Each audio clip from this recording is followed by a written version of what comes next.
Yo, magandang araw mga idol. Isa sa mga inaabangang future prospect ng ating bansa ay itong tinaguriang Wonder Boy ng Philippine Boxing at tubong lagawi ipugaw na si Carl James Martin.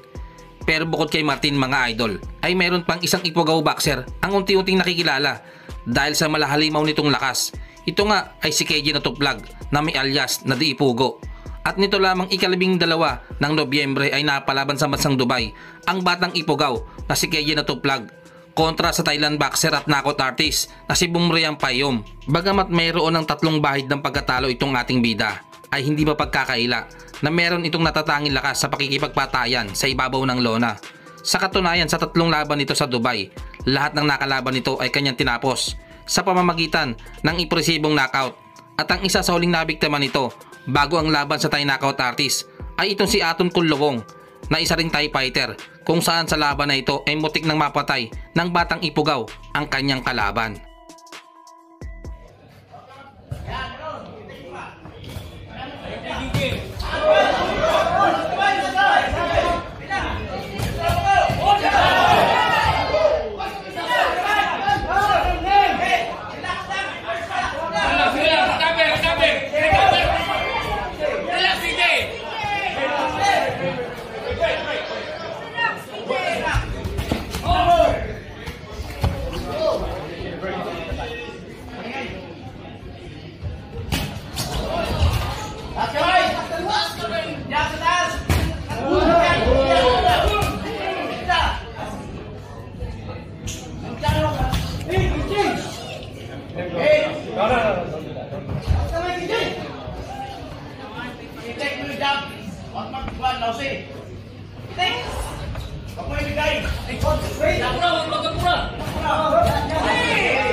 At dahil sa ganda ng laban ay pinakita, 5 buwan lang ang makalipas ay muling itinapat si Natuplag sa isa na namang Thai boxer.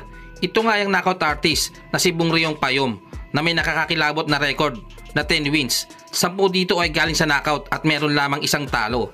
Habang ang ating kababayan ay may kartadang 10 panalo, 10 dito ay hindi na umabot pa sa desisyon. May 3 talo at 2 tabla. Balak ng Thai boxer na ipagiganti ang kanyang kababayan na minsan ang pinatulog ng batang ipugaw.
Lawas, lawas!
Matindi talaga ang batang Ipugaw na ito mga idol. 2 round lang ang kanyang kinailangan para iligpit ang kinakatakutang knockout artist ng Thailand.